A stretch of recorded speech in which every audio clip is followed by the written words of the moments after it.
Welcome to the deep dive. Today we're jumping into 1 Chronicles chapter 15.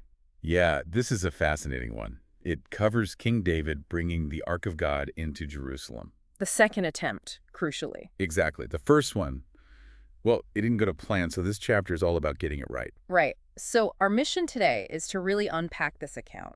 Look at the details, the prep, who was involved, the big changes they made from the first time. And how it all unfolded. It's quite the story. Okay, so where does chapter 15 kick things off? David's already setting up in the city of David, building houses for himself? But then the focus shifts immediately. He prepares a specific place, pitches a tent, just for the Ark of God. Not just an afterthought, then. It's central. Absolutely essential. He's making space, dedicated space for God's presence, symbolized by the Ark, right in his new capital. And this deliberate preparation, it feels like a direct response to the previous failure. David really tackles what went wrong head on, doesn't he? Oh, completely. He gathers people and makes this incredibly clear statement. What does he say? He says, no one but the Levites may carry the Ark of God, because the Lord chose them to carry the Ark of the Lord and to minister before him forever. So, laying down the law, but it's actually restoring the law. Precisely. This wasn't David making up a new rule. It was him saying, okay, we ignored the instructions God gave Moses, and look what happened. Time to follow the instructions. And he doesn't mince words about the consequences, does he? He links it directly to the disaster. No, he's very blunt. He tells the Levites, it was because you did not bring it up the first time that the Lord our God broke out in anger against us. Wow. Direct. Yeah, and then he adds the really key part. We did not inquire of him about how to do it in the prescribed way. The prescribed way, that seems vital here. It wasn't just about wanting to bring the ark, but how it was done. Exactly. Good intentions weren't enough. There were specific rules for interacting with something considered that holy. They learned that the hard way. Obedience to the method mattered. Okay, so lesson learned. Now, how does he assemble the team for this second correct attempt? It sounds like a major operation. It really was. He calls all Israel to Jerusalem. This isn't a small private affair. It's national. But then he drills down into specifics. Right.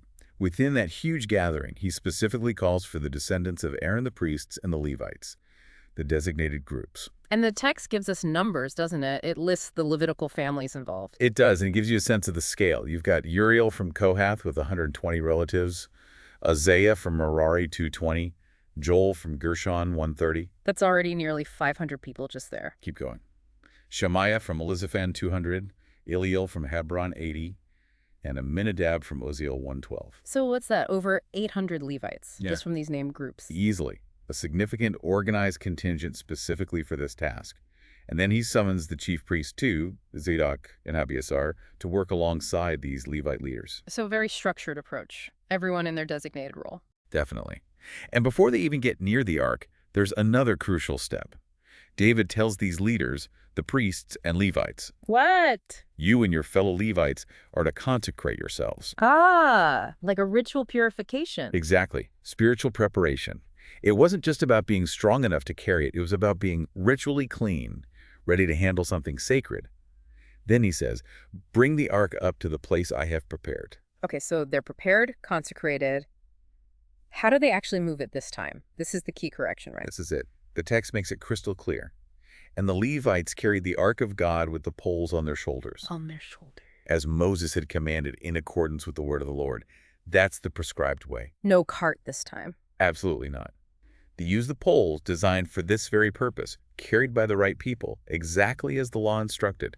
They showed they understood the lesson. It really underscores that following the specific instructions, even seemingly small details, was non-negotiable when dealing with the sacred. Yeah, you get the sense they really learned that proximity requires protocol. But interestingly, this strict adherence to the rules doesn't make the event somber or fearful.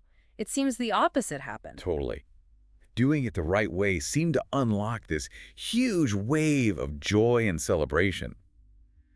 David didn't just want it done right. He wanted it done joyfully. So he organizes music. Big time. He tells the Levite leaders, appoint singers, joyful songs. Get the instruments out. Which instruments? Lyres, harps, and cymbals are specifically mentioned. This was planned as a full-blown musical procession. And they brought in the experts. They did. Heman, Asaph, and Ethan, top musicians of the day, basically. Yeah. And this guy, Kenaniah, He was put in charge of the singing because, well, the text says he was skilled at it. They valued musical leadership. Talent matters, even in worship. Seems so. And the list keeps going. Specific names for who played lyres, like Zechariah and Jaziel, and who played harps, like Matithia. They even mention these terms Alamoth and Sheminith. Do we know what those mean? Not really, no. Probably musical directions, like maybe for pitch or style. Yeah. But it shows, a level of musical sophistication and organization. This wasn't just random banging and singing. Okay, so we have the carriers, the musicians, the singers. Any other roles mentioned? Yep. We hear about Berechiah and Elkanah as doorkeepers for the ark, like guards or attendants. Makes sense. And specific priests, Shebaniah, Joshaphat, and others, were tasked with blowing trumpets before the ark, adding that official loud brass element. Yeah. Oh, and Obed-Edom, whose house the ark had been at. He and Jehiah are mentioned again as doorkeepers, too. It seems like every angle was covered. Right, a really comprehensive plan. So the moment arrives, the procession starts, who's actually in it? You've got David himself, front and center, plus the elders of Israel, the military commanders, the leadership is all there. They go to Obed-Edom's house to retrieve the ark. And the mood. The text explicitly says with rejoicing. A complete turnaround from the fear and tragedy of the first attempt. Doing it God's way brought joy. I read something about sacrifices, too. Yes, that's a key detail.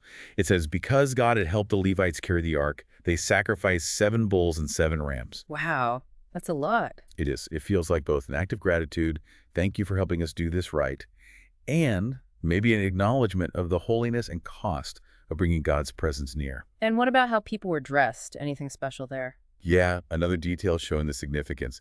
David, all the Levites carrying the ark, the singers, Kenaniah, the music director, they all wore robes of fine linen. Like special occasion wear. Exactly. And David also wore a linen ephod. That's interesting because an ephod is often linked with priests. It shows David acting in this, like, quasi-priestly role as king, leading the worship. So the procession finally reaches the city of David. What was that like? Imagine the noise. The text describes shouts, ram's horns blasting, trumpets sounding, cymbals crashing, lyres and harps playing. Yeah. A full sensory explosion of sound and celebration. Sunday. Right in the thick of it, dancing and celebrating with all his might. This wasn't a reserved, dignified, kingly procession in the way we might picture it. It was passionate, exuberant public worship. A real outpouring of joy at finally succeeding at bringing the ark home properly. Absolutely, a massive national and spiritual high point. But then the chapter ends with a different perspective, doesn't it? It shifts focus slightly. It does. Right as the ark enters the city, we get this little vignette. Michal, who is Saul's daughter and David's wife, is watching all this from a window. And she's not caught up in the celebration. Not at all. The text says when she saw King David leaping and dancing, she despised him in her heart. Despised him while everyone else is rejoicing. Yeah, it's a really stark contrast. In the middle of this huge public display of religious fervor and national unity, you have this private, internal reaction of contempt from someone close to the center of it all. That adds quite a layer to the story. It really does. It reminds you that even in these massive shared moments, individual experiences and perspectives can be completely different. So let's recap this deep dive in 1 Chronicles 15. We've seen incredibly detailed preparation, haven't we? Not just building a place, but getting the right people, consecrating them. And that huge lesson learned. Follow the specific divine instructions. Carry the ark properly with Levites using the poles. The prescribed way was crucial. We saw the sheer scale of it, too.